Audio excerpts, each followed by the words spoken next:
रामनवमी की सभी को हार्दिक शुभकामनाएं। राम शब्द का अर्थ है स्वयं का प्रकाश, स्वयं के भीतर ज्योति।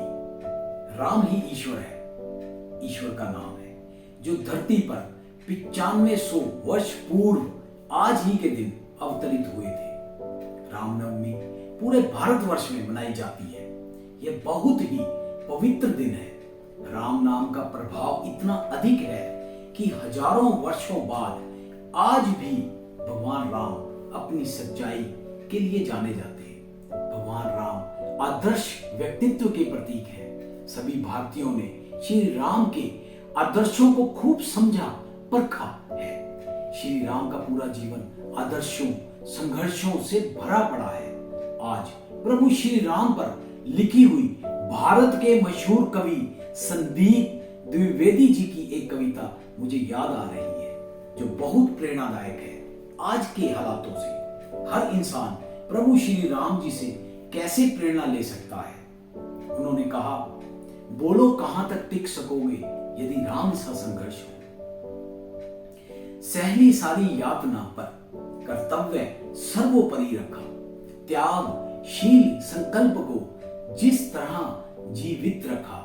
बोलो कहां तक टिक सकोगे यदि राम सा संघर्ष हो, यदि राम सा संघर्ष हो।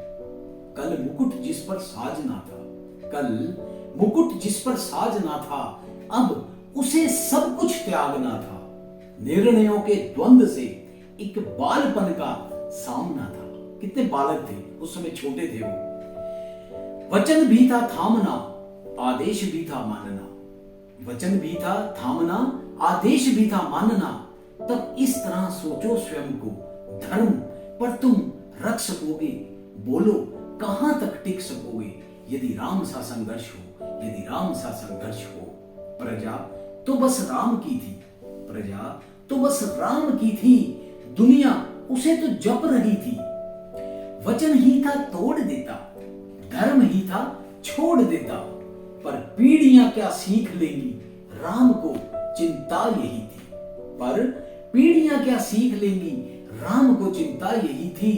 हो छिन रहा एक क्षण में सब कुछ, सोचो एक क्षण क्या करोगे। बोलो कहां तक टिक सकोगे यदि राम सा संघर्ष हो, यदि राम सा संघर्ष हो। है याद वो घटना तुम्हें, है याद वो घटना तुम्हें, जब राम थे वनवास में, सिया थी हर ली गई, था कौन उनके पास में। माता सीता को जब रावण ले गया, सिया थी हर ली गई, था कौन उनके साथ में। कुटी जब सूनी पड़ी, दो भाई और विपदा बढ़ी, दो भाई और विपदा बढ़ी। बोलो ऐसे मोड़ पर तुम धैर्य कब तक रख सकोगे।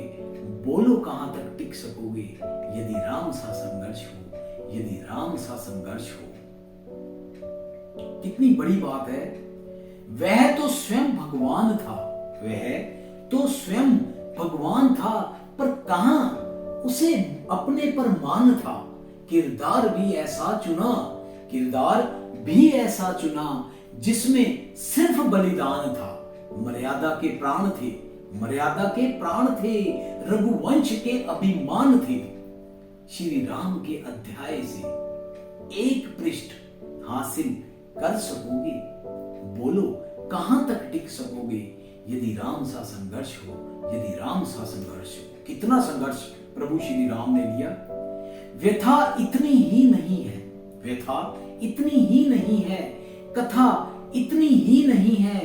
कुछ शब्द उनको पूर्ण कर दे, राम वो गाथा नहीं है। जब तपे संघर्ष में, तब हुए उत्कर्ष में। क्या तुम भी ऐसी प्रेरणा पीढ़ियों की बन सकोगे।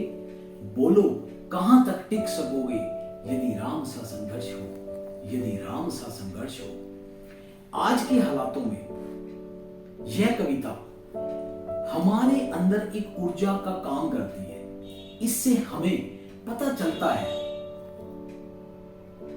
कि हे प्रभु श्री राम जाति वर्ग से परे थे।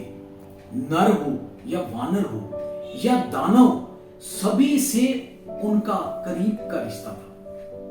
सुग्रीव, शबरी, जटायु सभी को साथ लेकर चलने वाले वह देव थे। भारत के आदर्श भाई, हनुमान के लिए स्वामी, प्रजा के लिए नीति कुशल न्याय प्रिय राजा। उन्होंने कहा, असीम ताकत अहंकार को जन्म देती है, लेकिन अपार शक्ति के बावजूद भी राम संयम और सीमितता के उपदेशक थे। राम देश की एकता है। श्री राम का जीवन आम जीवन का जीवन है। जो आम आदमी की मुश्किलें हैं वही श्री राम की मुश्किलें हैं। वह हर उस समस्या का शिकार हुए जिन समस्याओं से आज हर इंसान जूझ रहा है, मेरे और आप जैसा। भगवान हमें अपने आदर्शों के बावजूद कोई चमत्कार ना करते हुए माता सीता को वापस लाने के लिए एक राजनीति बनाई। उन्होंने एक रणनीति तैयार करी। लंका तक जाने के लिए उन्होंने सेना ने एक एक पत्थर जोड़ करके पुल बनाया। यह उनकी कुशल प्रबंधन क्षमता थी। आज हमें उन्हीं के दिखाए मार्ग और आदर्शों पर चलकर ही राम राज्य की एक स्थापना करनी है, जहां हर कोई खुशहाल होगा, जहां हर किसी का विकास होगा। एक बार फिर रामनवमी की आप सभी को बहुत बहुत शुभकामनाएं।